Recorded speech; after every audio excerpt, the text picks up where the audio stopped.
కీర్తనల గ్రంథం 119వ కీర్తన 83వ వచనము. పరిశుద్ధ బైబిల్ గ్రంథంలో నుంచి కీర్తనల గ్రంథము 119వ కీర్తన 83వ వచనము. నేను పొగ తగులుచున్న సిద్ధి వలెనైతేనే. Praise God. బ్రదరా, మొదటి భాగంలో పొగ దేనికి గుర్తో, సిద్ధి దేనికి గుర్తో, రెండు ఆత్మ సంబంధమైనటువంటి పోలికలు చెప్పుకుంటూ వచ్చాను. సిద్ధి మన హృదయానికి, సిద్ధి మన ఆత్మీయ జీవితానికి గుర్తు. పొగ అనేది శ్రమలకు, కష్టాలకు, శోధనలకు, నిందలకు, అవమానాలకు, పాపానికి, సాతానికి గుర్తుగా ఉంది. దేవునికి మహిమ కలుగును గాక. కాబట్టి ప్రభునందు ప్రియమైనటువంటి దేవుని బిడ్డలారా, ఈ యొక్క సిద్ధి అనేది జంతువు చర్మముతో చేయబడినటువంటిది. Praise God. హల్లెలూయా, హల్లెలూయా. కాబట్టి ప్రభునందు ప్రియమైనటువంటి దేవుని బిడ్డలారా, భక్తుల యొక్క జీవితంలోనికి ఈ యొక్క పొగ అనబడినటువంటి శ్రమలు, కష్టాలు, అవమానాలు, నిందలు, చెరసాల లాంటి అనుభవాలు వారి జీవితంలోకి వచ్చేటప్పుడు ఆ పొగ తగలకుండా, లేక ఆ తగిలేటప్పుడు ఆ పొగలోనే వారు కొట్టుకొని పోకుండా తమ ఆత్మీయ జీవిత రంగంలో, తమ ఆత్మీయ ప్రయాణంలో దేవుని కొరకు ఎలాగ నిలబడ్డారో ఈరోజు దేవుని యొక్క వాక్యంలో మనం చూద్దాం పిల్లరా. దేవునికి మహిమ కలుగును గాక. హల్లెలూయా. రెండో భాగం చెప్తున్నాను. యోసేపు యొక్క జీవితంలో శ్రమల పొగలు, ఎన్నో శ్రమలు యోసేపు యొక్క జీవితంలో మనం చూస్తాము. యోసేపు తన యొక్క కుటుంబంలో చిన్నవాడుగా ఉన్నాడు. ఆదికాండం 37, 39, 41 అధ్యాయాలు కనుక చదివితే యోసేపు యొక్క జీవితం అంతా కూడా మనకి కనిపిస్తుంది పిల్లరా. జాగ్రత్తగా వినండి. యోసేపుకి భవిష్యత్తులో జరుగుతున్నటువంటి విషయాలను దేవుడు కళల ద్వారా ముందుగానే బయలుపరిచేవాడు. భవిష్యత్తులో యోసేపుని దేవుడు ఏ స్థాయిలో ఉంచుతున్నాడో ముందుగానే కళల ద్వారా దేవుడు బయలుపరిచేవాడు పిల్లరా. దేవునికి మహిమ కలుగునుగాక. హల్లెలూయా. దేవునికి స్తోత్రము కలుగునుగాక. కాబట్టి ప్రభునందు పిల్లరా, ఈ కళలు తన తల్లిదండ్రులతో చెప్పేటప్పుడు, తన అన్నదమ్ములతో చెప్పేటప్పుడు పిల్లరా వారికి ఏమాత్రము కూడా ఇష్టం ఉండేది కాదండి. ఆత్మ సంబంధమైనటువంటి విషయాలు లోకములో ఉన్నటువంటి వ్యక్తులకు అర్థం కాదు పిల్లరా. ఆత్మ సంబంధమైనటువంటి సంగతులు ఆత్మీయతలో వెదిగే వారికి మాత్రమే తెలుస్తుంది. దేవునికి మహిమ కలుగునుగాక. హల్లెలూయా, హల్లెలూయా. చెప్తాం హల్లెలూయా. దేవునికి స్తోత్రము కలుగునుగాక. కాబట్టి ప్రభునందు ప్రియమైనటువంటి దేవుని బిడ్డలారా, యోసేపు ఈ రీతిగా తన జీవితాన్ని ముందు కొనసాగిస్తూ వెళ్తున్నప్పుడు ఒక రోజున తన తండ్రి అయినటువంటి యాకోబు యోసేపుని పిలిచి, నీ యొక్క అన్నల యొక్క క్షేమ సమాచారము తెలుసుకొని రమ్మని యోసేపును పంపిస్తుండేటప్పుడు యోసేపుకు మారు పేరు ఏం పేరు పెట్టారు తెలుసా? తన రక్త సంబంధికులే కలలుగానే వాడు వస్తున్నాడు. ఎవరు పెట్టారు మారు పేరు? ఈ రీతిగా యోసేపును చులకనగా చూసేవారు. కలలకనేవాడు వస్తున్నాడు, కలలకనేవాడు వస్తున్నాడు. దేవుడు తనకు బయలుపరిచినటువంటి కలలను తన రక్త సంబంధికులు దానిని చులకనగా తీసుకున్నారు. వారు పగ పెట్టుకున్నారంటే పిల్లలు యోసేపు మీద మరీ ఎక్కువగా పగ పెట్టుకున్నారంట. అన్నల కోసం తండ్రి పంపిస్తే యోసేపు తన అన్నల్ని వెతకటానికి వెళ్తుండేటప్పుడు యోసేపుని దూరం నుండి చూసి కలలుగానేవాడు తండ్రి అయినటువంటి దేవుడు కూడా తన కుమారుడైనటువంటి యేసుక్రీస్తు ఈ లోకానికి వచ్చేటప్పుడు ఎలాగైతే చులకనగా చూశారో ఆ రోజున యోసేపును కూడా తన సొంత రక్త సంబంధికులే చులకనగా తీశారు పిల్లరా. ఈ రోజున నీ ఆత్మీయ జీవితం కోసం, నీ భక్తి జీవితం కోసం, నీ యథార్థ జీవితం కోసం దేవుని యొక్క ఔన్నత్యాన్ని, దేవుని యొక్క గొప్పతనాన్ని వారి ముందు నువ్వు చెప్పేటప్పుడు వారిని అవహేళన చేయొచ్చు. నీ రక్త సంబంధికులే, నీ బాంధువులే. అయితే పిల్లరా, వారు అనుకున్నారు యోసేపును చంపాలన్నటువంటి ప్రణాళిక వేసుకున్నారు. పిల్లరా, ఆలోచించారు వారు చంపడానికి. శుభ్రంగా కొట్టి నీరు లేనటువంటి ఒక గుంటలో పడివేశారండి పిల్లరా. ఎవరాలు? బయటోళ్ళ. నీ జీవితాన్ని బయట పెట్టేది బయటోళ్ళు కాదు, నీ ఇంట్లో వారే. నీకు రోడ్డు మీదకి ప్రతిసారి కూడా పదే నీ కుటుంబంలో చిచ్చు పెట్టడానికి బయటోళ్ళు కాదు, నీ పక్క నుండి నీ ద్వారా మేలు పొందినటువంటి వారే. యేసుక్రీస్తుని అప్పగించింది ఎవరు? సిలువకు అప్పగించింది ఎవరు? బయటోళ్ళ. గుంపులో ఉన్నటువంటి వారే ఆయన అప్పగించారు. పిల్లరా, చాలాసార్లు ఇలాగ మోసపోతున్నావు, చాలాసార్లు ఇలాగ గాయపరచబడుతున్నావు.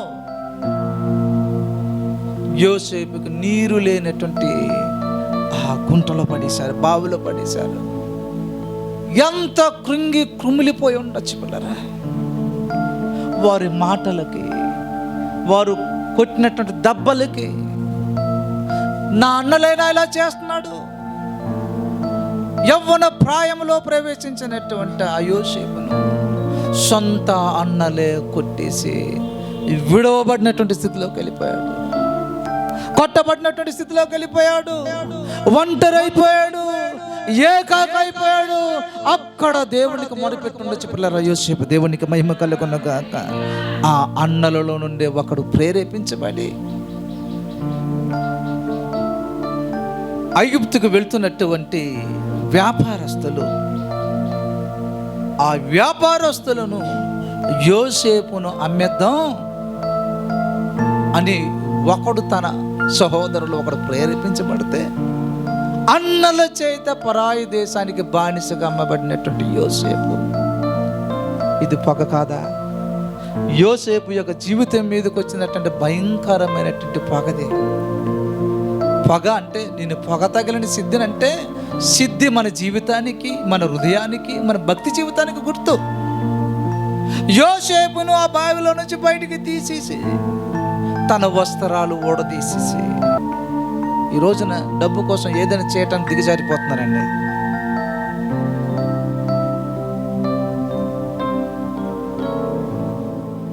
కాబట్టి నా ప్రియ దేవుని బిడ్డారా, యోసేపు మీదకి వచ్చినటువంటి శ్రమలు, కష్టాలు, నా అన్నటువంటి వారి చేత కొట్టబడినటువంటి శ్రమలు, అవమానాలు పొందుకున్నాడు, అమ్మబడ్డాడు పిల్లలు. అప్పుడు ఆ దినాల్లో మనుషులను బజారులో బానిసలుగా అమ్మేవారు. ఇప్పుడు గొర్రెలకు, గొడ్లకు ఎలాగైతే అమ్ముతున్నారో అలాగే మనుషులకు కూడా సంఖ్యలు వేసి బానిసలుగా అమ్మేవారండి. యోసేపు పరాయి దేశానికి బానిసగా అమ్మబడ్డాడు పిల్లలు. ఈ స్థితిలోని చాలా మంది ఉంటే ఏమంటారు? దేవుడా ఉన్నావా లేదా అని దేవుడిని నిందిస్తాడు పిల్లలు. కానీ యోసేపు ఎప్పుడు కూడా దేవుడిని నిందించలేదు. అక్కడ ఆ సంతలో యోసేపును పోతీఫర్ అనబడినటువంటి ఒక వ్యక్తి కొన్నాడు పిల్లలు. యోసేపును కొన్నదెవరో తెలుసా?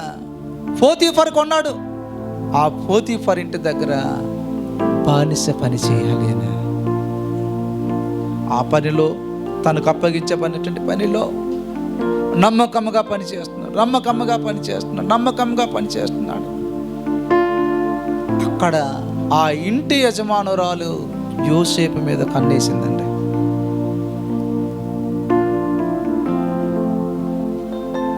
కొట్టబడ్డాడు, విడవబడ్డాడు, అమ్మివేయబడ్డాడు, సంతలో బానిసగా నడి రోడ్డు మీద ఏకాకైపోయాడు. ఎవరో కొనుక్కుంటే ఆ ఇంట్లో తెచ్చి పెడితే ఆ ఇంటి యజమానురాలు యోసేపు మీద కన్నేసింది, తప్పు చేయటానికి, పాపం చేయటానికి.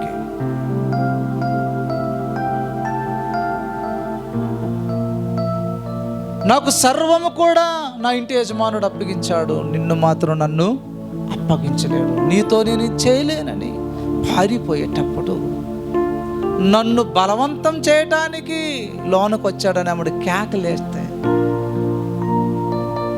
యోసేపు బట్టలు లాగేసుకుని తన భర్త వచ్చేటప్పుడు చెప్తారు ఈ విషయము, యోసేపు ఇలాగ చేశాడని. వెంటనే కోపగించి ఆయనకు చెరసాలకి అప్పగించడం. ఎన్ని పొగలు తన మీదకు వచ్చినా, ఎన్ని శ్రమలు ఆయన మీదకు తరుముతున్నా దేవుణ్ణి దూషించలేదు పిల్లరా, పరిశుద్ధత నుండి తొలగిపోలేదు, చెరసాలలో కూడా నమ్మకముగా ఉన్నాడు. దేవునికి మహిమ కలుగునుగాక. చేయలేనటువంటి నేరాన్ని నింద అనుభవిస్తున్నాడు. చేయనటువంటి తప్పులను మోయటమే క్రైస్తవ్యం. అర్థమవుతుందా? లోకము తప్పు చేసి నింద మోస్తుంటే మనం ఎందుకు పిలువబడ్డాం తెలుసా? చేయలేనటువంటి నేరాలను నింద మోయటానికి మనం పిలువబడ్డాం పిల్లరా. తెలుసా ఈ విషయం? మేలు చేసి కీడు అనుభవించడం అంటారు దీన్ని, చెప్తారా? హల్లెలూయా, దేవునికి మహిమ కలుగును గాక. హల్లెలూయా. ఎన్ని శ్రమలు అనబడినటువంటి పొగ తన మీదకు పడినా దానికి లొంగిపోలేదండి. యోసేపుకు దేవుడు తోడే ఉన్నాడని మాటలు పదే పదే కనిపిస్తుంటుంది మనకి. ఆ శ్రమలలో కూడా దేవుడు యోసేపుకు తోడుగా ఉన్నాడు. ఆ కష్టాలలో కూడా, అవమానాల్లో కూడా, విడవబడిన పరిస్థితుల్లో కూడా యోసేపుకు తోడున్నటువంటి దేవుడే ఈ రోజున నీకు తోడున్నాడు.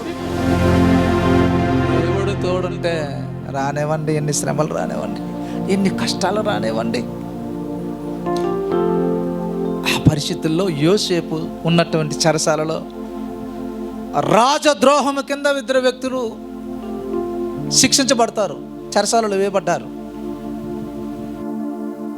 వారికి కలలు వచ్చింది. వారికి కలలు వస్తే ఆ కలలకు అర్థం తెలియడం లేదు వాళ్ళకి. ఆల్రెడీగా దేవుడు ఆయనకు ఒక మంచి వరం ఇచ్చాడు. ఏంటి? భవిష్యత్తులో జరగబోతున్నటువంటి విషయాలను కలల ద్వారా దేవుడు,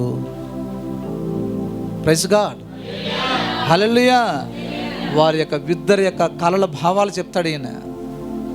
నా ద్వారా కలల భావం పొందిన నీవు బయటికి వెళ్ళిన తర్వాత నన్ను జ్ఞాపకం చేసుకోమంటాడండి. కానీ మర్చిపోయాడు వాడు కూడా. మేలు పొందినటువంటి వారు కూడా మర్చిపోవచ్చు నీ జీవితంలో. ఎంత బాధ ఉంటుంది, ఎంత దుఃఖం ఉంటుంది. ఫరో రాజుగారికి, ఆ దేశానికి రాజుగారికి ఒక కాలం వచ్చింది. తన దేశంలో ఉన్నటువంటి శకునగాండ్రులను అందరినీ, మహాజ్ఞానము కలిగిన వారిని పిలిపించాడు. ఆ కలభావం మీరు చెప్పండి, ఎవరి వలన కూడా. కానీ యోసేపును ఆ యొక్క వ్యక్తి చెరసాలలో జ్ఞాపకం చేసుకోమన్నటువంటి వ్యక్తి ఉన్నాడు చూసారా, ఆయన చెప్తున్నాడు కలల భావం చెప్పేవాడు. ఎక్కడున్నారు ఆయన అడ్రస్? ఖైదీ నంబర్ 786 అనిపిస్తున్నాడు. పిలిపించాడండి. చదువుతారా మా మాటలు? పానదాయకుల యొక్క అధిపతి, నేను ఒక తప్పిదం చేశాను, నేను జ్ఞాపకం చేసుకుంటున్నాను. ఏ జ్ఞాపకం? ఆ చెరసాల నుంచి విడిపించబడినటువంటి వ్యక్తి అంటున్నాడు రాజుతోటి, నేను తప్పిదమును చేశాను.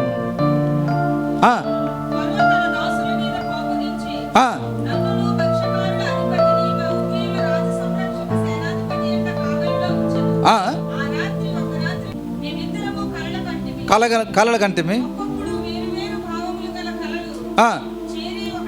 యోసేపు ద్వారా ఆయన మేలు పొందాడు. అక్కడ రాజుగారితో చెప్పినటువంటి మాటల్లో యోసేపును తీసుకొస్తారు అక్కడికి. చదవమది. ఆ దేశంలో ఉన్నటువంటి రాజుగారు ఎవరిని పిలిపించారు? అప్పటికి యోసేపు యొక్క జీవితం ఎలాగుంది? శ్రమలు అనబడినటువంటి పొగ, నిందలు అనబడినటువంటి పొగ, విడవబడినటువంటి పొగ తగిలింది ఆయనకి. తగిలినప్పటికీ కూడా ఎలాగున్నాడు తెలుసా? వంగిపోయాడా? లొంగిపోయాడా? బానిస అయిపోయాడా? ధనానికి కానీ పాపానికి కానీ దేనికి కూడా లొంగిపోకుండా నిలవబడ్డాడు. కాబట్టే ఆయనకు దేవుడు రాజు ఎదుటకు నిలబెట్టడానికి పిలిచాడు. హల్లెలూయా, హల్లెలూయా. ఆ దేశంలో ఎవరి వల్ల కాలేదు ఈ కళ యొక్క భావం చెప్పడానికి. హృదయం అంతా కూడా కలవరంతో నిండిపోయింది ఫరో రాజుకి. చదువుతాం ఒకసారి ఆ కలభావం ఏంటో. ఆదికాండం 41వ అధ్యాయం చదవండి. ఫరో అంటున్నాడు యోసేపుతో, నేను కలగంటిని, దాని భావమును తెలుపువారు ఎవరునూ లేరు. నీవు కలను వినయడ్ల దాని భావమును తెలపగలవని నిన్ను గూర్చి. అక్కడ యోసేపును గురించి దేవుడు ఎంత గొప్ప ప్రణాళిక వేశాడు చూడండి. ఎవరు విన్నట్లుగా చేశాడు? రాజుగారే యోసేపును గూర్చి తెలుసుకునే అనుభవంలోకి దేవుడు నువ్వు నిలబడడం రావాలి. నీకు ఎవరు రావాలి? నువ్వు నిలబడడం వస్తే ఆయన నీకు ఎక్కడ నిలబడాలో ఆయనకి తెలుసు. దేవునికి మహిమ కలగ. మనం నిలబడడం లేదండి. వాళ్ళు ఇదన్నారు, వాళ్ళు అదంటున్నారు, నన్ను రమ్మంటున్నారు, నన్ను పిలుస్తున్నారు, నన్ను విడిచికెళ్తున్నారు. ఎక్కడికంటే వాళ్ళు పిలుస్తున్నారండి. నువ్వు నిలబడాలి. నువ్వు నిలబడితే నిన్ను ఎక్కడ నిలబడతాడో తెలుసా? ఎక్కడ నిలబెడతాడో తెలుసా? రాజుల ఎదుట. రాజుగారే విన్నాడంటాడు యోసేపు కోసం. పిలిపించారు రాజుగారు. యోసేపును రాజుగారు పిలిపించారు. ఆ కళ చెప్తాడు. చెప్పమ్మా, చదవమ్మది.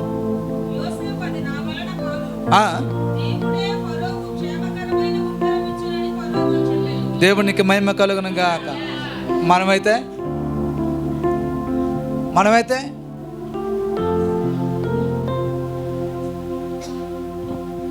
రాజుగారు పిలిచారు. నాకు తన అన్నలు జ్ఞాపకం చేసుకుంటాడు. చెరసాలలో ఆయనకు నిందించినటువంటి వారిని జ్ఞాపకం చేసుకుంటాడు. పోతీఫర్ భార్య మీద పగ తీర్చుకుంటాడు. కానీ ఏమంటున్నాడు తెలుసా?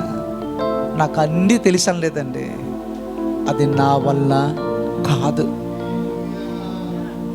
Praise God. మనం ఏమి చేసినా అది దేవుని కృపని మనం గుర్తించుకోవాలండి. నాదంటూ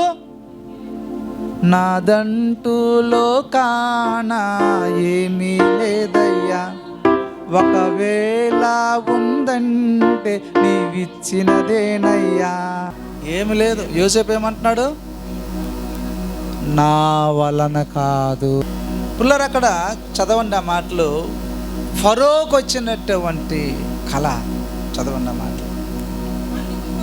అందుకు ఫరో, నా కళలో రాజుగారికి ఏ కళ వచ్చిందంట? అమ్మా, ఎక్కడ నిలబడ్డాడంట? ఏటి ఒడ్డున నిలబడితే బలిసినవి, చూపు నాకు అందమైనది 7 ఆవులు ఏటిలో నుండి పైకి వచ్చి జమ్ములో మేయుచుండెను, మరియు నీరసమైనటువంటిది, బహు వికారమైనటువంటిది. ఏంటంట? చిక్కిపోయిన మరొక 7 ఆవులు వాటి తర్వాత పైకి వచ్చి. అలాంటి బక్క చిక్కినటువంటి ఆవులంట ఆ దేశంలోనే ఆవులు బలిసినటువంటి 7 ఆవులను బక్క చిక్కినది ఏం చేసిందంట అంటే, ఆ కలభావం ఏంటంటే 7 సంవత్సరాలు ఐగుప్తు దేశానికి కరువు వస్తుంది. ఆ బలిసినటువంటిదేమో పంటలకు గుర్తు, ఎండిపోయి వచ్చినటువంటి ఆవులేమో కరువుకు గుర్తు. కాబట్టి దేశం మీదకి వస్తున్నటువంటి ఆ 7 సంవత్సరపు కాలపు కరువును ఎదుర్కోవాలంటే నువ్వు ఆహారమును నిలువ చేయాలి. ప్రైజ్ గాడ్, హల్లెలూయా. అంటే శ్రమలు, కష్టాలు, అవమానాలు, నిందలు యోసేపు యొక్క జీవితం మీదకి వచ్చి పడేటప్పుడు దానికి లొంగిపోలేదు, నిలబడ్డాడు. కాబట్టి ఆయనను దేవుడు ఎక్కడ నిలబెడుతున్నాడు తెలుసండి? రాజుల ముందు నిలబెట్టాడు. రాజుగారు యోసేపుకు ఒక అద్భుతమైనటువంటి పదవిని కూడా ఇచ్చాడు. మొత్తం సమస్తము కూడా యోసేపు యొక్క ఆధీనానికి ఫరో రాజు అప్పగించాడు. పిల్లరా, దేవునికి మహిమ కలుగునుగా. కాబట్టి ప్రియ దేవుని బిడ్డరా, శ్రమలు, అవమానాలు మన జీవితాల మీదకి వచ్చి పడేటప్పుడు మన యోసేపు నిలబడ్డాడు. కాబట్టి ఒక అధికారిగా దేవుడు నిలబెట్టాడు. దేవునికి మహిమ కలుగునుగా. ఒకటే చెప్పాను నేను, ఒకటి. ఇది రెండో భాగం చెప్తున్నాను. రెండో భాగంలో మనం ఎవరి గురించి నేర్చుకుంటున్నాం తెలుసా? పొగ యోసేపు యొక్క జీవితం మీదకి వచ్చి పడేటప్పుడు, నా అన్నటువంటి వారు విడిచిపెట్టేటప్పుడు, రక్త సంబంధికులు నిన్ను నిందించేటప్పుడు, నీరు లేని గుంటలో నేను విడిచిపెట్టేటప్పుడు, పరాయి దేశంలో నేను బానిసగా అమ్మేసేటప్పుడు, సంతలో ఒక గొడ్డు నమ్మినట్టుగా అమ్మాడు యోసేపును. అయినా దేవుని యందు విశ్వాసాన్ని విడిచిపెట్టలేదు. దేవుడు అన్యాయస్తుడా? తన కొరకు నిలబడినటువంటి ఏ వ్యక్తినైనా ఆయన విడిచిపెట్టడు. పిల్లరా, ఎవరిని మర్చిపోయినటువంటి వాడు కాదు ఆయన. ఆయన అన్యాయస్తుడైనటువంటి వాడు కాదు. ప్రైజ్ గాడ్, హల్లెలూయా. ఇంకొక వ్యక్తి యొక్క జీవితంలోకి ఎలా వచ్చిందో ఈ యొక్క పొగ నేను జ్ఞాపకం చేసి ముగిస్తాను. యోబును గురించి 30వ అధ్యాయము 30వ వచనం. యోబు గ్రంథం 30వ అధ్యాయం 30వ వచనం ముగించేస్తాను. ఒక 10-15 నిమిషాలు త్వరగా. యోబు గ్రంథం 30వ అధ్యాయము 30వ వచనం. నా చర్మము నల్లబడి నా మీద నుండి ఊడిపోచున్నది, కాక వలన నా ఎముకలు కాగిపోయెను. నా మీద నుండి ఊడిపోచున్నది, కాక వలన నా ఎముకలు కాగిపోయెను. అంటే శ్రమలకు యోబు యొక్క చర్మం అంటున్నాడు ఆయన, నా చర్మం నా మీద నుంచి ఊడిపోచున్నది. కాలిపోయినటువంటి వ్యక్తికి చూడండి, అక్కడ అంటున్నాడు, నా చర్మం నల్లబడి నా మీద నుండి ఊడిపోచున్నది. అంటే ఏది తగులుతుంది? సెగలు, శ్రమలు అనబడినటువంటి మంటలు, శోధనలు, కష్టాలు అనబడినటువంటి యోబు యొక్క జీవితంలో నా చర్మము నా శరీరం మీద నుంచి ఓడిపోచున్నది. ఎంత శ్రమలండి! పాత నిబంధన గ్రంథంలో యోబు లాంటి శ్రమలు ఎవరు పొందలేదండి.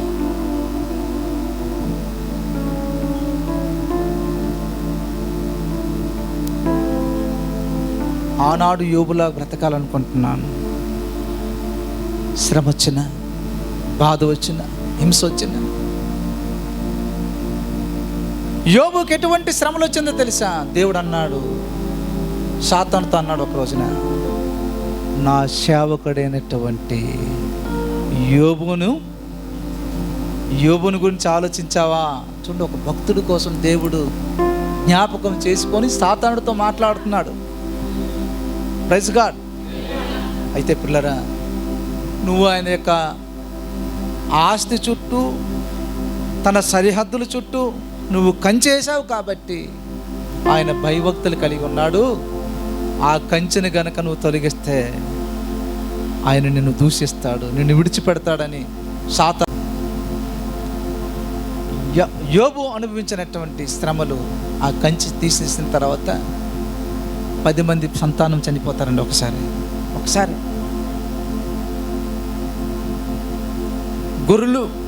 గొర్రెలు పోయింది, గొడ్లు పోయింది, ఒంట్లు పోయింది, ఆస్తి పోయింది, శరీరం ఎలాగైపోయిందో తెలుసా అంటున్నాడు. ఏమంటున్నాడు? నల్లబడిపోయి ఊడిపోయేదిగా అయిపోయింది. ఆస్తిపరుడండి, ప్రార్థనాపరుడండి, నీతిమంతుడండి, యథార్థవంతుడండి. మరి లోకస్తులు ఏమంటారు? ఏదో చేసి ఉంటాడు కాబట్టే వాళ్ళ దేవుడే వాళ్ళకి ఈ శిక్ష. కానీ యోబు అంటాడు, నా విమోచకుడు సజీవుడు, దేవునికి మహిమ కలుగును. నేను ఏ దేవుడిని అయితే ఆరాధిస్తున్నానో ఆయన సజీవుడని నేను ఎరుగుతానంటాడు. కాబట్టి ప్రభునందు ప్రియమైనటువంటి దేవుని బిడ్డలారా, యోబు యొక్క జీవితంలోకి వచ్చినటువంటి ఈ పొగలాంటి శ్రమలు, ఇబ్బందులు అన్నీ ఆయనని దేవుడి నుంచి దూరం అయిపోలేదు పిల్లరా. దూరం అయిపోయాడా యోబు? యోబుకు వచ్చినటువంటి శ్రమలను బట్టి, యోబుకు వచ్చినటువంటి భార్య కూడా నిందించిందండి. భార్య కూడా ఇంకా నీ యథార్థతను విడవకుందవా, వెళ్ళిపోతుంది భక్తురాలు అని కొంతమంది భర్తలు భార్యల మీద వేసినటువంటి షట్టర్లు కూడా ఉంది. కొంతమంది భార్యలు వచ్చాడు భక్తుడు అని భర్తల మీద కూడా అపహాసం చేసినటువంటి వారు ఉన్నారు. అని యోబు యొక్క జీవితంలో చూస్తే 10 మంది సంతానం ఒకేసారి చనిపోయారు. ఆస్తి పోయింది. పక్కన ఉన్నటువంటి భార్య అర్థం చేసుకోవడానికి బదులు అపార్థం చేసుకుంటుందండి. భార్య కూడా అపార్థం చేసుకుంటుంది. ఒక రోజున ఇంగ్లాండ్ దేశంలో విక్టోరియా మహారాణి, తన భర్త పేరేమో ఆల్బర్ట్. చిన్న మనస్పార్థాలు వచ్చింది భార్య భర్తల మధ్య, చిన్నది. దానికి వాళ్ళు గదులకేమో తలుపులు వేసుకున్నంత వరకు వచ్చింది. అది చిన్న మనస్వార్థాలు ఎక్కడికి వచ్చింది? నువ్వున్న గది వేరే, నేనున్న గది వేరే. ఒక రోజున విక్టోరియా మహారాణి వారి యొక్క మధ్యన సంభాషణలో మళ్ళీ చిన్న మనస్వార్థాలు వచ్చేటప్పుడు తన భర్త ఏమో వెళ్ళిపోయి తలుపు వేసుకుంది అన్నాడు. ఎవరు? భర్త ఏమో వెళ్ళి, సాధారణంగా భార్య వేసుకుంటుంది అనుకో, నేను అనుకుంటున్నాను తలుపు. హలో, కోపం వస్తే, చిన్న మనస్వార్థం వస్తే ఎవరు వేసుకుంటారు ముందు వెళ్ళి తలుపు? బాబు ఎప్పుడు వేసుకున్నావు ఏంటి? ఎలాగా తలుపు వేసుకుందాడు వెళ్ళి. ఆల్బర్ట్ ఆయన పేరు. తలుపు వేసుకోగానే భార్య వెళ్ళి, తీయండి తలుపు తీయండి అని చెప్తూ ఏమన్నా తెలుసా? ఇదిగో నిన్ను ఎవరినో తెలుసా? ఒక మహారాణి మాట్లాడుతున్నాను, తీ తలుపు అన్నాడు. నేను విక్టోరియా రాణి మాట్లాడుతున్నాను, ఇంగ్లాండ్ దేశానికి రాణి మాట్లాడుతున్నాను, తలుపు తీస్తావా తీయమన్నది. ఇంకో గడ పెట్టాడు. ముందేమో ఒకటి పెట్టాడు, రెండోదేమో ఏమన్నది ఆవిడ? నేను మహారాణి మాట్లాడుతాను తీయను కానీ అడుగు మళ్ళీ చెప్పాలి. రెచ్చిపోయి వేసాడండి. ఇలాగ కొన్ని రోజులు అయినప్పుడు వాళ్ళకి పెళ్లి చేసినటువంటి అయ్యగారు వచ్చారు. తెలుసుకొనే, ఏటమ్మా మీ ఇంటి దగ్గర గొడవలు ఏంటి, మీరు తలుపులు వేసుకోవడం ఏటమ్మా, కూర్చోమ్మా అని కూర్చోబెట్టి, మీరు పెళ్లి రోజున ఏమని ప్రమాణాలు చేశారమ్మా అని అడిగారు. ప్రమాణాలు చేస్తారా లేదా క్రైస్తవుల పెళ్ళిళ్ళలో? సుఖ దుఃఖములు యందు నిన్ను నేను ఎవరి ఎదుట? దేవుని ఎదుట, పరిశుద్ధ సంఘం ఎదుట నువ్వు ఏం చేసావని అడిగారు. పాస్టర్ గారు, అయ్యగారు అడిగారు. దేవుని ఎదుట ప్రమాణం చేశానండి అన్నారు. ఇప్పుడు దేవుడు నీ ఎదుట ఉన్నట్టుగా నువ్వు ఊహించుకో అమ్మా, కొంచెం జ్ఞాపకం చేసుకో ఆ పెళ్లి ప్రమాణాలు అన్నదండి. ఆ అయ్యగారు అన్నారు. అనగానే నిజంగా ఆ యొక్క పెళ్లి ప్రమాణాల్లో దేవుడి ఎదుట నేను ప్రమాణం చేస్తున్నాను అన్నటువంటి మాటను ఆ అయ్యగారు వచ్చి చెప్పగానే, మరి దేవుడు నా ఎదుట నిజంగా ఉన్నాడు అనుకొని తన భర్త దగ్గరికి వెళ్ళి, ఎవండి తలుపు తెరవండి, క్షమించండి అన్నదంట. అప్పుడు రెండు ప్రైజ్ గాడ్ హల్లెలూయా. నువ్వు తగ్గవు, వాడు తగ్గడు. అర్థమవుతుందా? ఒకరికి ఒకరు ఏమే తీసి పారేయడానికి లేదు. వాడు ఒకడంటే నువ్వు 2 ఇస్తావు, ఆవిడ 2 ఇస్తే ఇంకా దాంట్లో 2 కలుపుతావు, మీ గొడవలు పెరుగుతుంది. కాబట్టి ఎవరో ఒకరు పార్వతమ్మ తగ్గిపోవాలి. చాలా కుటుంబ జీవితాలలో భార్యలు తగ్గే పరిస్థితులు కనిపించడం లేదండి. తగ్గేదేలే, అది ఎక్కువ వాడుతున్నారు. భర్త తగ్గడు, భార్య తగ్గకపోతే మీ ఇంట్లో మంట కాకపోతే ఇంకేటం ఉంటుందండి. కాబట్టి యోబు అంటున్నాడు, పిల్లరా, తన యొక్క జీవితంలో, తన శ్రమలలో, తన ఇబ్బందులలో యోబుని ఎవరు అర్థం చేసుకోరు. తన బంధువులు కూడా ఆయన దగ్గరకు రాలేనట్టు పరిస్థితిలో ఉన్నారు. ఆయన స్థితి చూసి స్నేహితులు ఆయన విడిచిపెట్టారంట. చూడండి యోబు గ్రంథము 19వ అధ్యాయము 13వ వచనం ముగిస్తున్నాను. 19:13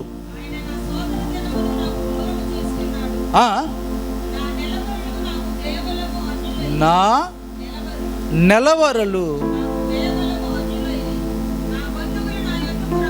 నా బంధువులు నా యొద్దకు రాక ఉన్నారు. నా ప్రాణ స్నేహితులు నన్ను మరిచిపోయారు. చదవండి 19 వరకు కూడా. తన ఇంటిలో పనులు చేసినటువంటి వారు కూడా నన్ను అన్యునిగా వించారు.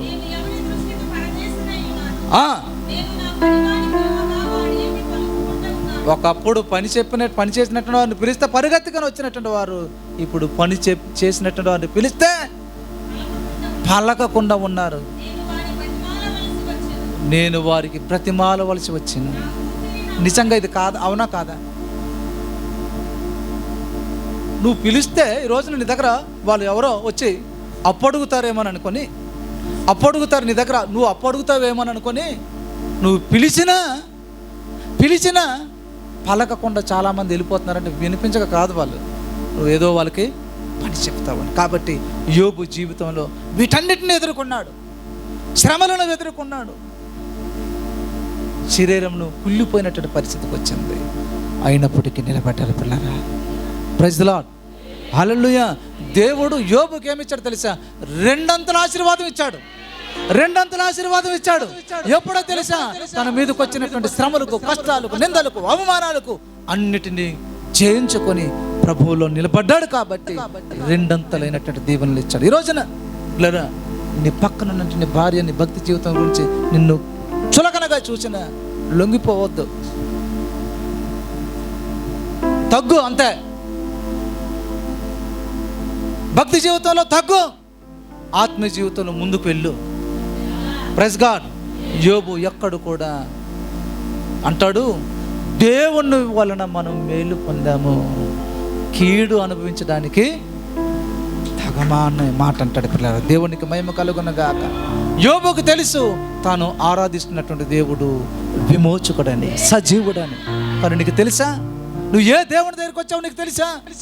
భూమి ఆకాశాలను సృష్టించినటువంటి దేవుడి దగ్గరికి వచ్చావు. నీ పరిస్థితులను తారుమారు చేసినటువంటి దేవుడి దగ్గరికి వచ్చావు. కాబట్టి పిల్లరా, శ్రమలు పగ దేనికి గుర్తు? శ్రమలకి, కష్టాలకి, పాపానికి, నిందలకు, అవమానాలకు గుర్తు. అదంతా నీ మీద పడిన దానికి నువ్వు అతుక్కుపోవద్దు, దాన్ని నువ్వు స్వీకరించుకొని నీ జీవితంలోనికి రానివ్వద్దు. దేవునికి ప్రాధాన్యతనిస్తే ఆయన నిన్ను నిలబెడతాడు, నిన్ను దైవికముగా వాడుకుంటాడు. దేవుడు అట్టి కృపలోకి మనం నడిపించును గాక. ఆమెన్. తలలోంచండి, కళ్ళు మూసుకొని ప్రార్థన చేసుకుందాం.